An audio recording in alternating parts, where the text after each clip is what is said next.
Prende il via lunedì prossimo, 25 luglio, il secondo ciclo di disinvestazione del centro urbano e dei quartieri periferici della città di Favara. Si partirà, come detto, lunedì dalle ore 23 alle ore 5 della mattina seguente con le vie Regione Siciliana, Capitano Callea, Viale Pietro Nenni e via Carlo Alberto dalla Chiesa. Martedì 26 luglio le vie interessate sono Regione Siciliana, Capitano Callea, Agrigento, Compagna, Caporale Manza e Contrada Portella.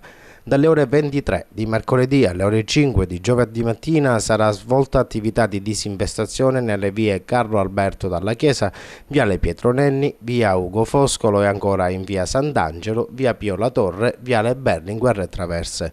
Giovedì sarà il turno di Contrada Portella, via Caporale Mazza, via Compagna, via Agrigento, via Ugo Foscolo, piazza Libertà, via Umberto, piazza Capitano Vaccaro, via Amendola, incrocio viale Progresso e via Empedocle. Dalle ore 23 di venerdì prossimo 29 luglio sino alle ore 5 di sabato 30 luglio le zone interessate sono Contrada Borgialamone, viale Che Guevara, viale Aldo Moro, corso Vittorio Veneto, via Sant'Angelo, via Pio La Torre. Infine sabato l'area interessata dalla disinvestazione è quella che riguarda le vie Che Guevara, Aldo Moro, corso Vittorio Veneto, piazza Libertà, via Umberto, piazza Capitano Vaccaro e viale Progresso. Si consiglia pertanto ai cittadini favaresi nei giorni di tale periodo di non lasciare la sera nei balconi e negli spazi aperti nessun prodotto commestibile, biancheria e animali.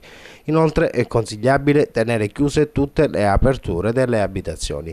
L'attività di disinvestazione è stata predisposta dall'Ufficio Salute Pubblica del Comune di Favara e dall'amministrazione comunale. Il calendario completo è consultabile sul nostro giornale online siciliatv.org.